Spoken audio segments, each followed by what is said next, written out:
The one that I'm having the most issues with, or I'm second guessing myself with, is the one with the 3 urns and then the red and blue marbles and balls. The one that's asking you whether or not they're dependent or independent? Mm-hmm. Okay. This one is, I mean, it's going over the, if A happens, or what is the probability of A given B happens? Like, hold on, let me see if I can pull it up. I can't remember.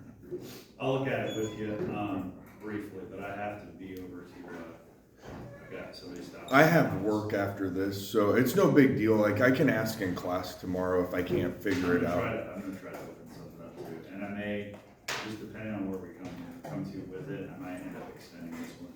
Oh, the homework? Yeah, I might end up extending this one to Tuesday night.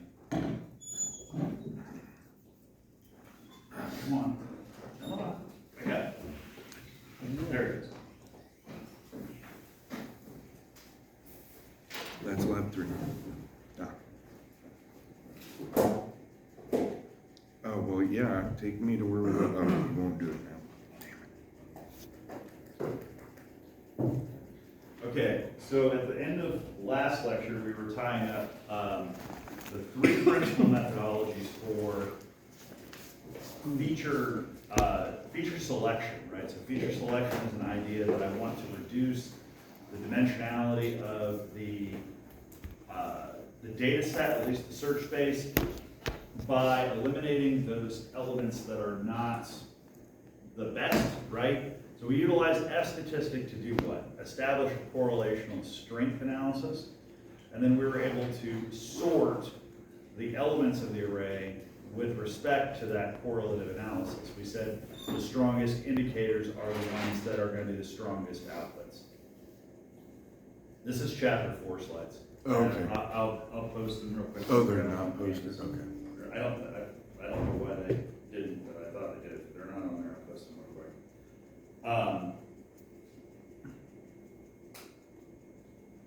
The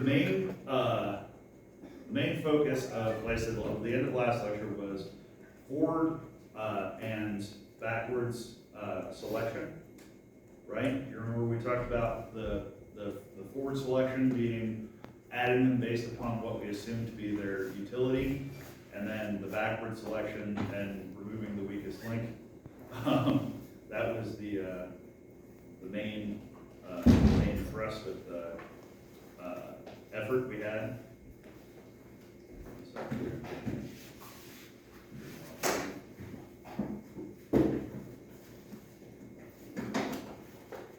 Is this 07 or 0? Or you're 486, right? Yeah. So. I mean, that's what it shows up on my canvas, I believe. Oh, it's 0003. Hmm?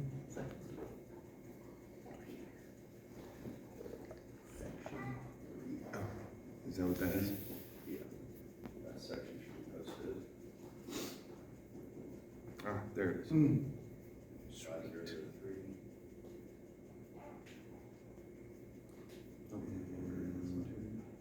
Yeah, we're gonna, so the reason why I'm mentioning what we were talking about last time is just to kind of refresh your mind.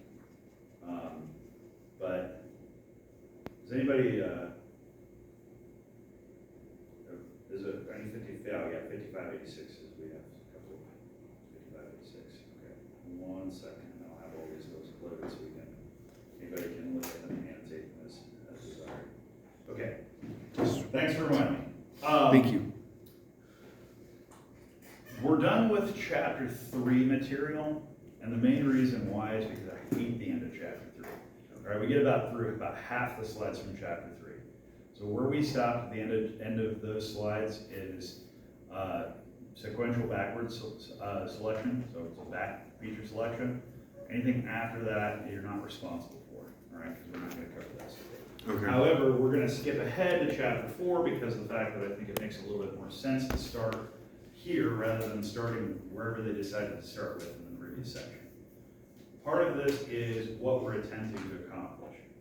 So previously we said that the main goal of a regression was the quantitative prediction successfully based upon previous information. Now, as I said, with respect to the feature selection, it is the strength of that particular feature to predict the future conditions. It is not necessarily the degree of the coefficient. All right, understand that. We do say that there is a relationship with the utility of saying how strongly linked is the predictor and the target. That can be said to have the relationship of the slope of the line. But whenever you have multiple different predictors, right, the strength or the ability of that predictor or feature to that set to be able to cumulatively define and predict the output, that is where we're talking about the actual strength of the feature. So we rank those based upon what we expect are going to be the most useful. We select either the weakest one in the backward selection or the strongest one in the forward selection. That's the only thing we're really doing there. Best set, we don't do any ranking, right? We don't make any guesses about what we might think are important or high utility. Okay. There's a couple of other utilities we use. We use what are called the CP criterion or Mollis criterion, the Akron AIC criteria, Bayesian information theory, adjusted R-square, and we'll talk about all of those later on when we recover the forward and backward feature selection as part of dimensionality reduction. Okay. But for now, we're going to move on to classification, which is, funny enough, I think classification is the thing within machine learning that is the most reminiscent of human-like intelligence, right? We do have a certain capacity in order to sort of follow things with our sort of our mind or ideals. We can kind of generalize trends and concepts, but when it comes to classification, we do this all the time. Like, things are either you're in a category or you're not in a category, right? So it's a very binary relationship that we have with the natural world. With the very first thing you start off with as a child, you remember the idea is like, this is a banana, this is an apple, this is an orange, and then later on you ask the child whether or not they can identify that thing, okay? And we tell how well they're doing at they're learning their shapes and colors based upon their ability to adequately classify them in their appropriate locations. So given here, we say that eye color is a set which contains or has membership of brown, blue, and green, okay? Now, there's more colors than that, but we'll say that most eye colors are some combination thereof. But do we have the option for combination here? From a set perspective, what does this particular set contain? It contains 3 elements, right? So you're in one group or you're in the other. There's no partially being present in each. So we say brown eyes are the most prevalent, blue eyes are less prevalent because they're a recessive trait, and green eyes are kind of somewhere in between. Their areas, regions, genetic groups have more prevalence with regard to green. We also have the strict binary, right, with regard to email or spam and hand classification. That is just 1 and 0. So we often do this process, and you may see this within some of the labs later on, is the conversion to categorical association.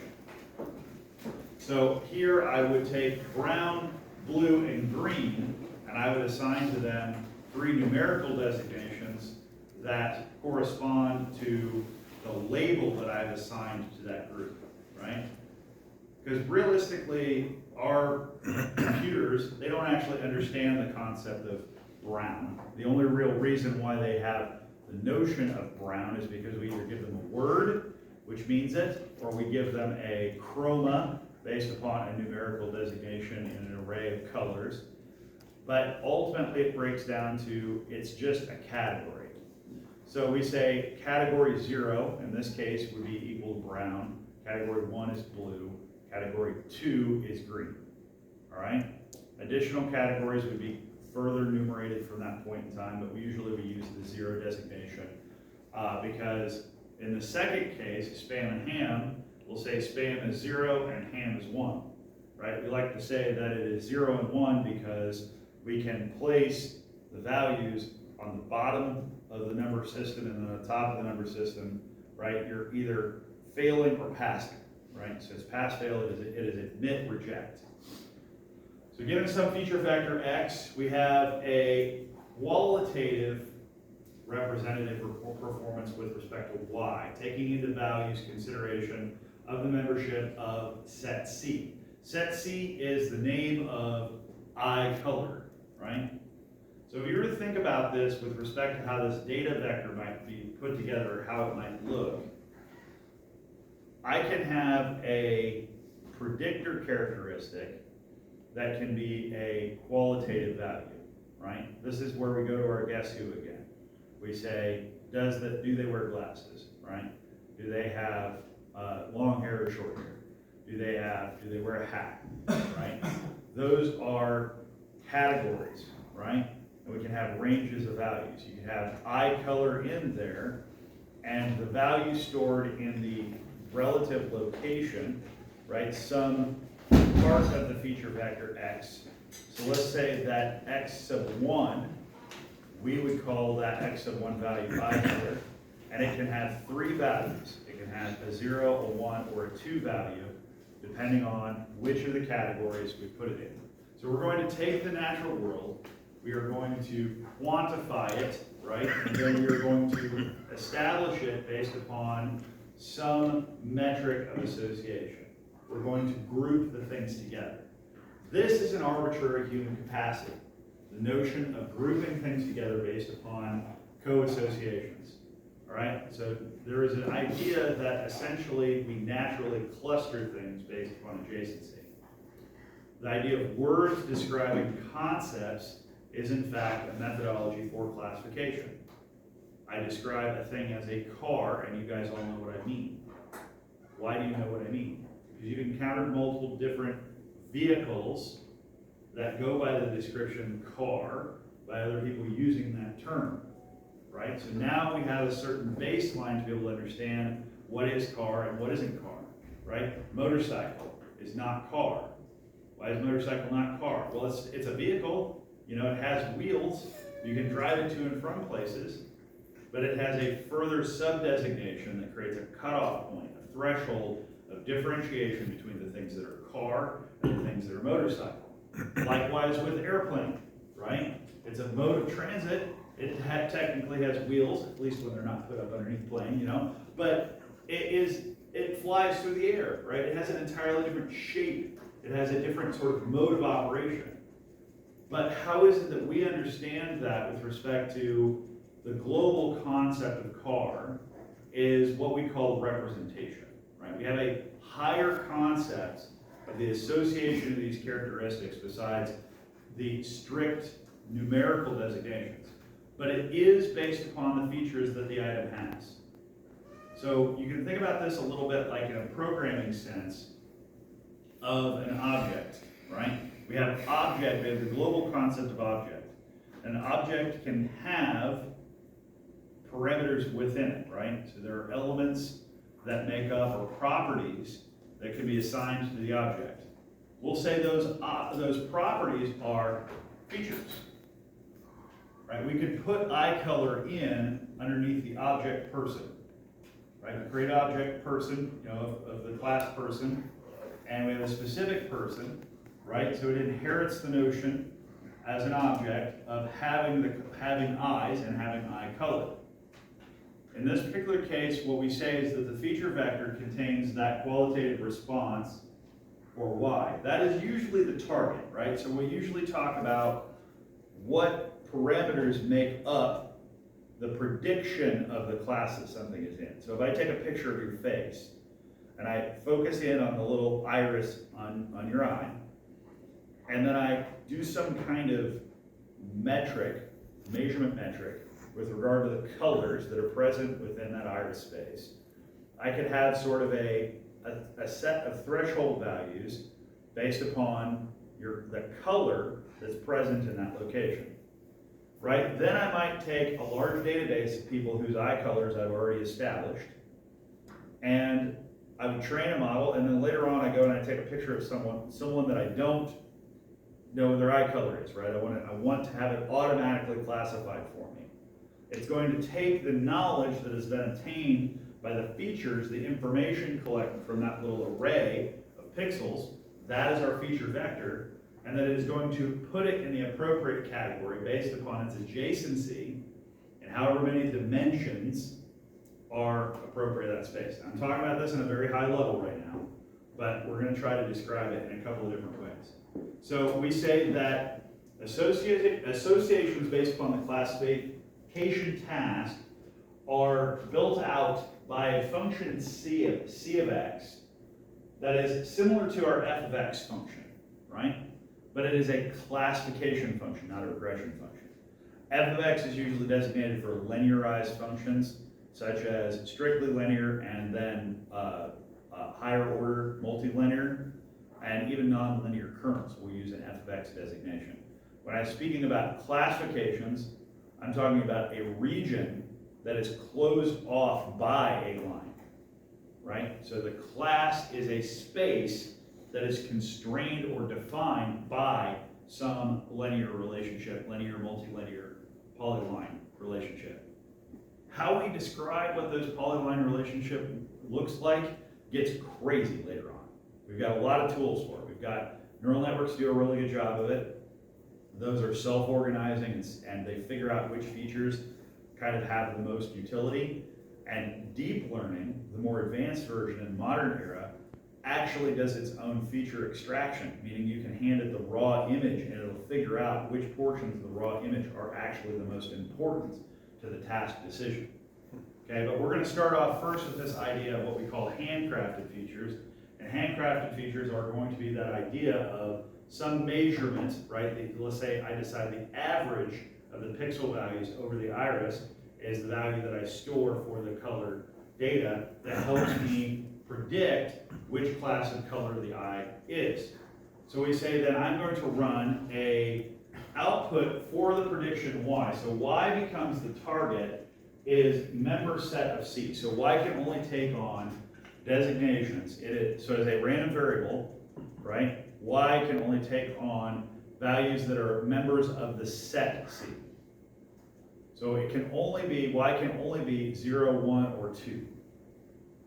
We don't have values in between. It is not a continuous operative variable, it is a discrete variable. So with this discretization, meaning that it can only fit within one space, I am going to then estimate the probabilities that a value x, right, a vector, which is the series of information that makes up an individual, and whether or not they belong to class C. Now, an example here of the reason why we use the probabilities for the estimation is that it's more valuable to have an estimate of the probability for something like an insurance fraud claim than a strict classification for fraudulent or not. Now, why do I say that? Well, if you're on the phone, you're technical support with someone, right? And you say, oh, our system detected that you have a fraudulent transaction. And the person goes, no, that was my transaction, right? That's easy. But the other spectrum is someone calls in and says, hey, this transaction is fraudulent. I didn't make this transaction. And your system goes and says, the transaction doesn't appear to be fraudulent. It doesn't seem like a fraudulent transaction. So you say, no, this transaction is not fraudulent. Throw it out. What happens if it's like on the line, right? So we know that our space is divided by a linear relationship. So we imagine we have some space. We have a line that transects. Right here is fraud, and here is not fraud. Okay? We'll just go ahead and call this 1 for fraudulent and 0 for the not fraudulent. So we have a bunch of examples down here in the non-fraudulent category, right? They're all hanging out. And we have a bunch of examples in the fraudulent category, right? This is very unlikely. I'm going to explain to you the reason why. Fraudulent and non-fraudulent transactions often have heavy overlap with one another in a variety of different dimensions. It's very difficult oftentimes to have this strict adherence to this space. But let's imagine that the fraudulent transaction or the non-fraudulent transactions kind of sit somewhere here toward the border of this area. What do we know that happens with regard to borders, regions of differentiation? What happens as you approach that region of differentiation? What happens to your confidence about the membership of something in that space? What happened if you saw a flying car? Would you say that's a car or an airplane? Right? Don't say both. It can't be both. We said no. We said It's a binary. drone. It's a drone. Okay. So we say, how comfortable are we when we get to the edges of our decision board? We're not comfortable. The idea here is that we're talking about our confidence level, right? The interval to which we feel confident. So our confidence diminishes as we approach this direction.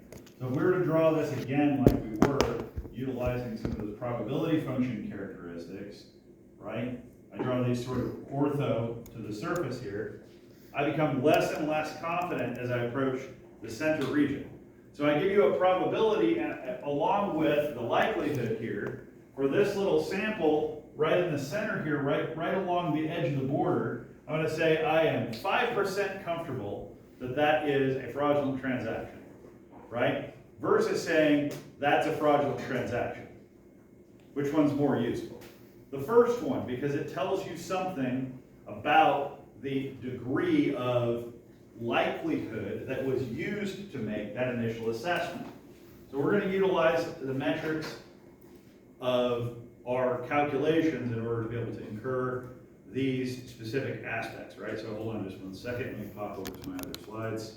This is going to do the thing it usually does. All right.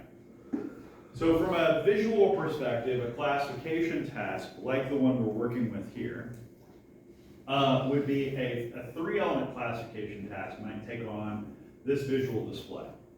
All right, so notice the class is not strictly a feature, right? The class is what? The class is actually Y. It's the output.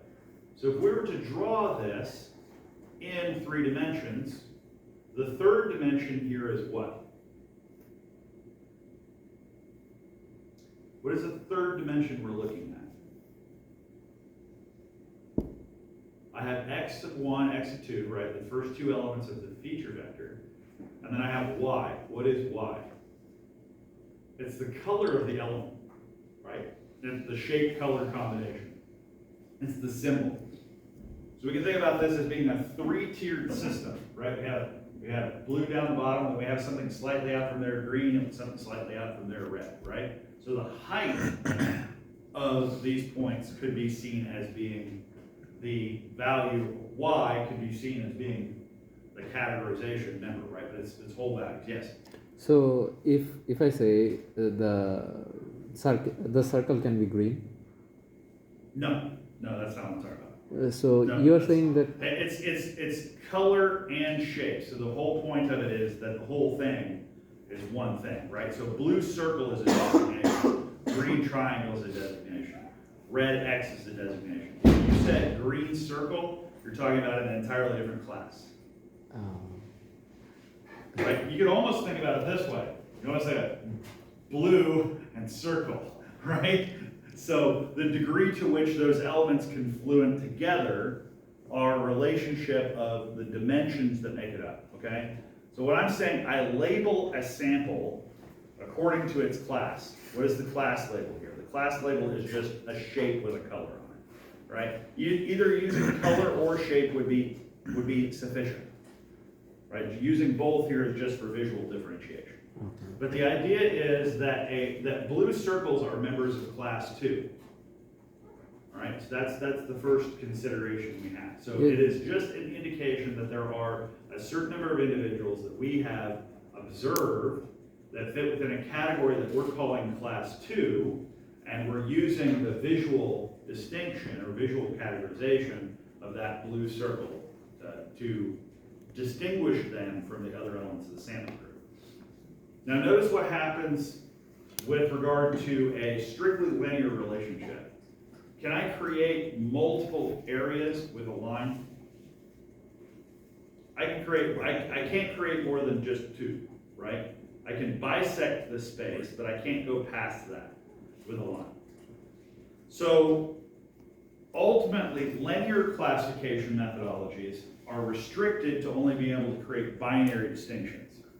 So how do I deal with something beyond binary? So the very first slide of chapter 4 starts off with a trinary system, right? It starts off with 3 elements to be able to distinguish between one another. How in the world do I do that with lines? Well, you can create multiple lines that treat the elements of each group relative to the elements of the remainder group, all right? So we call this a one versus the rest type classifier. And essentially it's actually made up of 3 linear classifiers that distinguish each group based upon membership and non-membership. We said previously that that's the only way in which binary works. So the first version in the middle row here on the top is a model that creates the distinctions between class 1 and everyone else, right? One versus the rest. Once we establish that line, we put that line, that green line over there on the model, on the multi-classification output on the right-hand side. This is one of the key distinctions I want to make for you early on, right? I think this visualization sort of helps clear up what we're actually trying to do. We're trying to put fences up, we're trying to put borders on a map so that we segregate the elements, the people, whatever, from one another so that they don't cause problems, okay? So that we can tell the difference. Being able to distinguish between them, being able to create separations in the space is a high utility. Now, what areas do we use this in? As I mentioned beforehand, any kind of automation or automated process with regard to computer vision, stocks and bonds trading, but you also have things like credit card classifications, right? So let's look at the one that is provided for us here, and I like this one because I think it's a good example. I really do. The more I've looked at it, the more I think it's a great example. Because it's real world data, okay? Most of the stuff we've been looking at thus far has been generative, but this is actually coming from real world information. We have credit card default information. Now, what do we mean by default? That means you don't pay off your balance, okay? So defaulting on your credit card is bad. Why do I want to default? Don't I want to default? Well, let's think about 2 sides of this. One, it does terrible things to your credit rating. But I also, from a credit card company's perspective, don't want to have my consumer default. So is there a correlation between the amount a purchaser makes, the amount a purchaser borrows, and their likelihood of defaulting on their credit score? So let's look here at the values that we actually have been given. Income is on the side here, how much they make, and balance, this is how much they currently owe on the card. Wouldn't people that make more money be able to afford more credit card debt? Do we see that trend supported by this data? Has anybody ever seen this before, heard this before? This is a fascinating piece of information. You can make $250,000 and have $2,500 in credit card debt and still default on it. Your likelihood of doing so is the same as somebody that makes $55,000.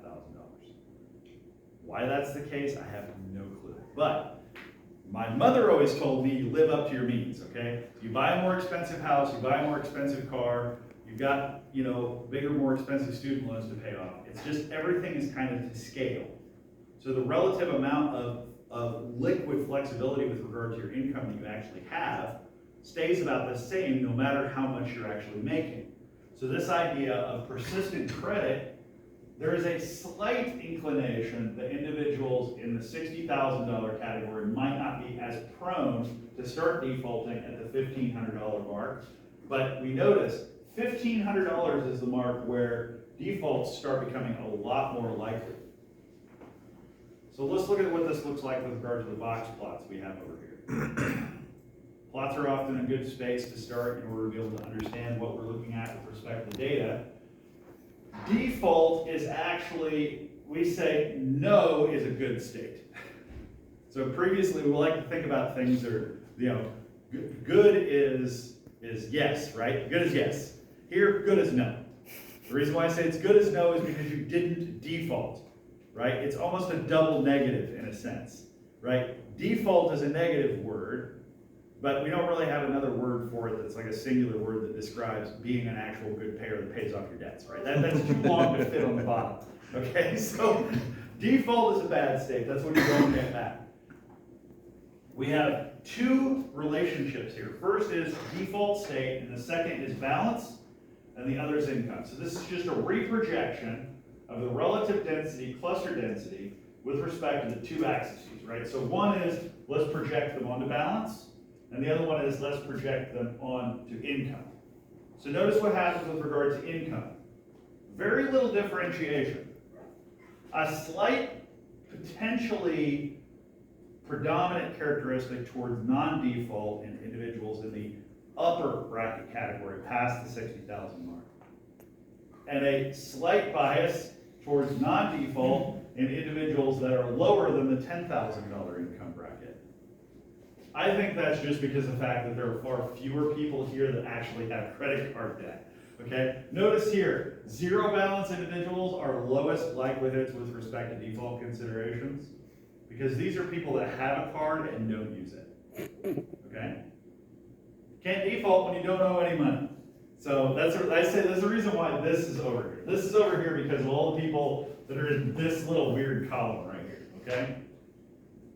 And it's interesting because of the fact the highest density of that group is right around what? Right around about 40,000, right? So from about 27,000 to about 50,000 is a large number of people that have credit cards but don't use them. I found this stuff fascinating. I like to look at the numbers and see kind of some of what's happening. Let's think about it. How hard has this gotten? How complicated has this gotten from our perspective to be able to determine what metrics are going to be utilizable to determine your likelihood of default?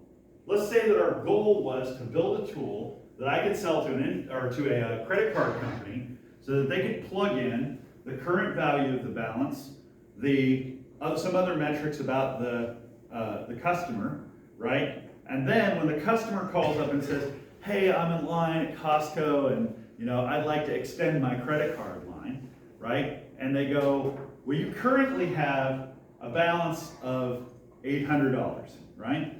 And you're looking to make a purchase of $1,200, right? Which is going to bump you up. It's going to go all the way up to the $2,000 mark. What's the likelihood of transition? Initially, you're in the no camp, right? But subsequently, you're in the yes camp, and potentially very far into the yes camp. So the tool we're going to have to come up with has to be able to provide for us both a nominal designation. First and foremost, humans probably should be involved in that decision.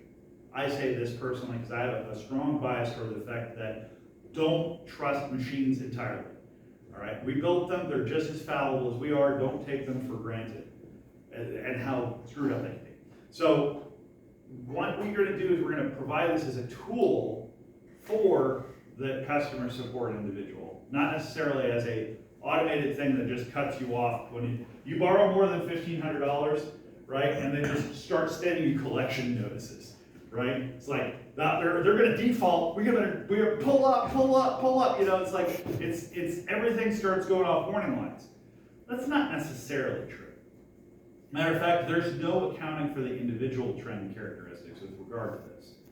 Okay, this is just a single point characteristic with respect to some snapshot of the current period in which this data was collected, right? So over a period of maybe a year or 6 months or whatever, this data was collected from a small cohort of individuals, and it looked at the differentiation between the groups.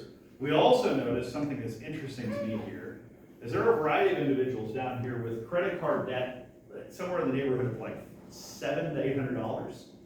They're defaulting, right? That make $35,000, $40,000. There's some people up there that make 50 grand, they're defaulting on $900 a day. All right, I know it's hard. Life's hard, $900 is not nothing, but at the same time, defaulting on that is rough. It can affect your life in the long term.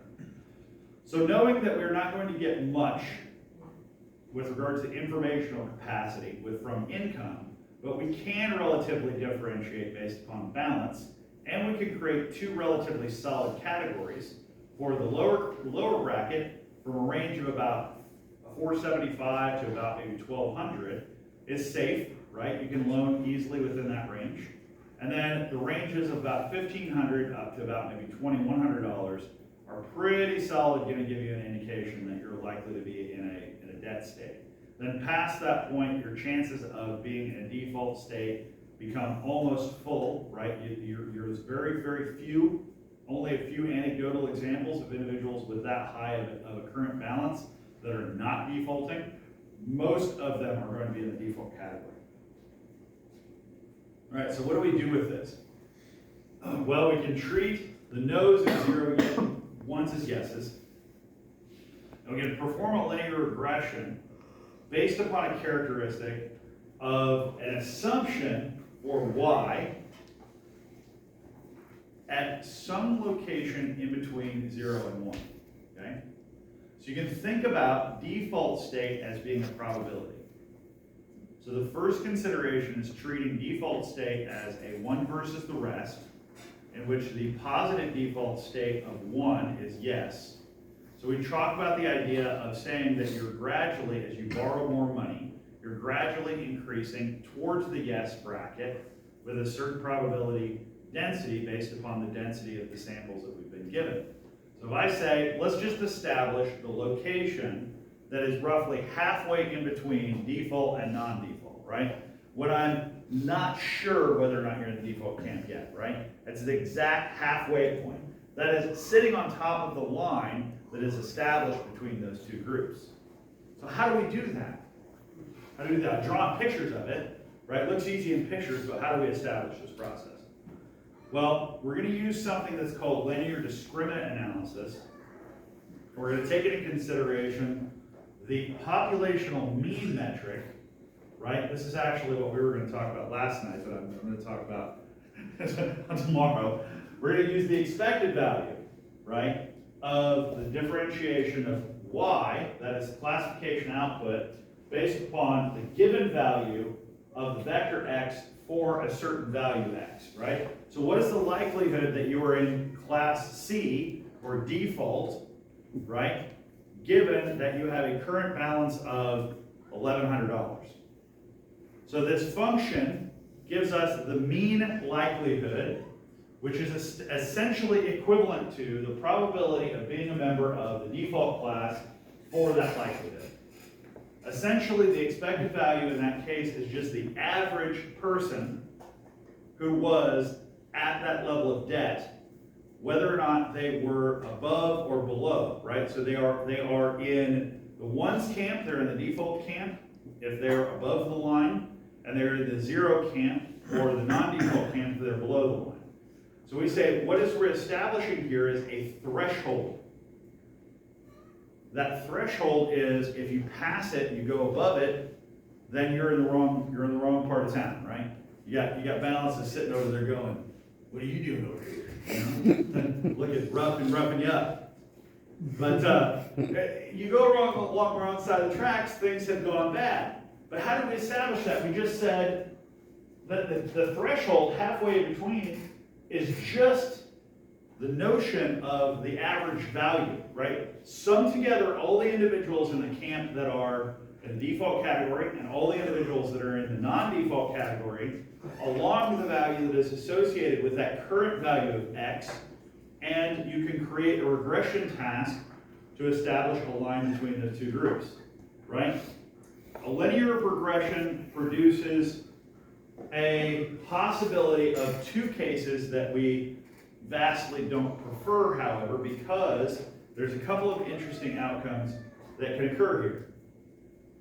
A strictly linear regression with respect to this value of setting y equal to a threshold of 0.5 has this problem, okay? So let's look at this space, and let's just call this the unit space with regard to the probability space, right?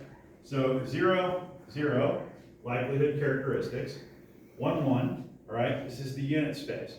probabilities can go from 0 to 1, right? So what happens if I put a line or intersect a line in this space?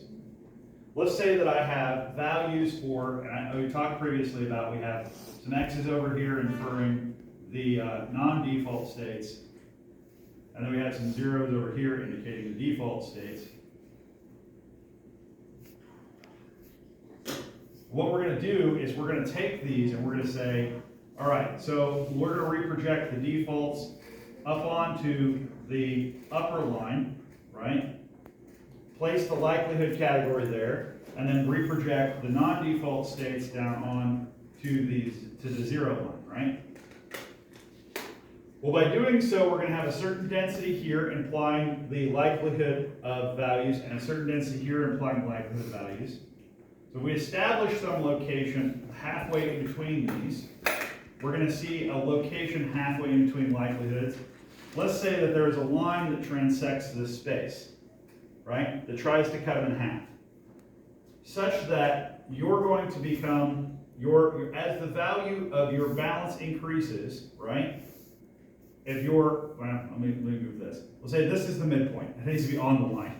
And so I drew the line and I didn't put it through the line. Okay, this is the midpoint, right? This is the halfway point between the line markers.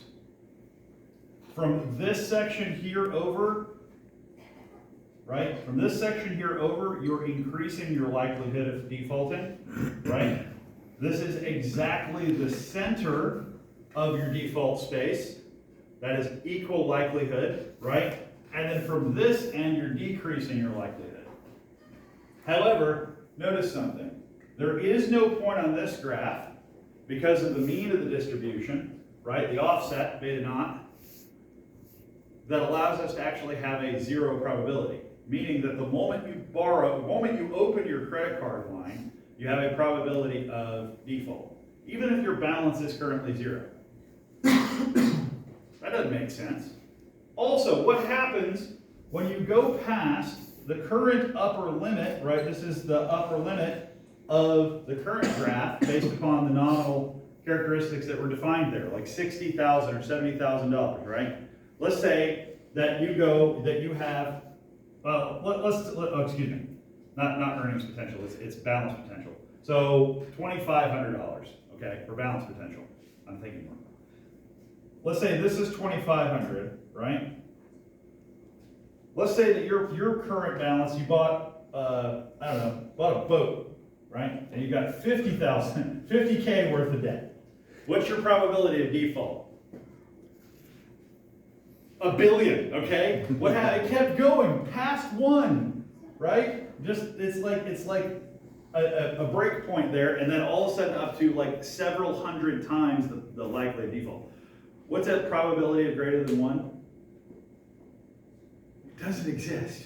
Okay? 1 meaning that it's always is going to happen, right? Is always has is happened, right? So it doesn't exist. Probabilities greater than 1 don't exist. So the utility of a linear system to be able to utilize with respect to probability outside of the range of the mode of the input space is null. We can't do it. So linear doesn't work that way. It falls apart. Within the space, as long as I keep it within the limits of the min max of the values that it's being trained with, linear can work. But the funny part about it is because of the fact that it will never establish operational outcomes that work structurally, we're in a fixed state. All right, so this is a version of what I was describing beforehand. And to put this back into perspective for you, non-defaults, the values of the non-defaults have been reprojected onto the lower line, right? The values now occur as a density function with respect to the likelihood of 0, and a density function with respect to the likelihood of default up above, right? So default being the bad case is the 1, and non-default is 0. Look what happens here. At $500, your chances of default go below 0, and your chances of default at, like I said, 50K are going to be way, way, way past 1, right? But your chances of default here, if we set a strict probability perspective, are below 20%, even at a value of $1,500 to $2,000. No, that doesn't work, okay? This numerically works partially because of something that I want to mention to you guys that's actually relatively interesting about this slide that is not brought up in the lectures that are online. There's an imbalance here. What is required in order for a linear relationship to work? When I say this, you guys, it's going to make total sense to you. It has to be a fair representation. I have to have as many representations of non-default as I do default. I have to balance the scale. If there are far fewer representations of default than there are non-default, then I'm going to be biased in the direction of non-default. Because what? It's the most frequent class. It's the most frequent group. And simply because of the fact that it's the most frequent, I'm going to create that linear regression to favor that system. We'll continue to talk about it next time, but as an alternative to the linear system, we can utilize the sigmoidal function, right? This is a function of the natural number. Everybody's seen how the sigmoid works, right? It's e to the negative lambda to give us a relationship. What it allows us to do is it allows us to adjust the parameters such that we have a smooth transition through the center and then a smooth fall off at each of those relative points, right? So by establishing an understanding of that smooth curvature, and you'll have a smooth transition of the state, we notice that as you're approaching the center of the line, your likelihood increases very quickly, right? Then once you go past the center point, your likelihood is also increasing relatively quickly again here, right? So we see that the confidence around the center point is a little bit lower, right? We're not real sure yet. We haven't really established the total probability likelihood here. But what's happening here is we say if we establish the center at about 0.5, what happens? Indicates that at about 2,000, your likelihood of defaulting or non-defaulting are equivalent to one another. It's a coin flip as to whether or not you'll default. So people that are sitting on that knife edge, right around $2,000, don't loan them any more money, okay? Because any more money that you loan them is going to continue to increase their likelihood of defaulting. So when we build our tool to be able to reference to the individual, we're saying anything that increases your likelihood of being in the default camp further as a result of the additional loan should be avoided at all costs, right? It should even be avoided to take people who are in this category above the $1,000 mark and below the maybe $1,500 to $1,700 mark to extend them any further credit because we're at risk of exponentially increasing. Like it's a small exponential happening there, right? It's a local exponential growth. So as we approach the value of the key value of transition, we have exponential growth toward the likelihood of default condition. That's how we're going to utilize the metric of what's called logistic regression, right? Using the natural logarithmic characteristic. That's what we say the natural exponential is the inverse of the logarithmic. So we say a logistic function, also called a sigmoid, is utilized instead of a linear function. Because notice something, is the value ever greater than 1 or less than 0? No. This is a principal function, or principal element of that natural number function, of the natural exponential. It cannot be less than 0 and it cannot be greater than 1. So we'll get into how we calculate this and talk about a little bit more of the details on Friday, but we should actually be able to look at this and would be soon starting on our next lab that's going to be able to focus, or going to transition us in to classification utilizing these methodologies. So we're going to have a lab-ish a week, right? I'm going to try to make them not super more complicated than what they come out of the lab manual for. But what I realize is if we do more along the way, right, more frequently with less breaks, we do about a chapter-ish a week and a lab-ish a week, then we can get through the material and you guys should have plenty of practice and you won't have any real big gluts of a lot of work along the way. So, thank you guys. Talk to you on Friday. Have a good one. Thank you.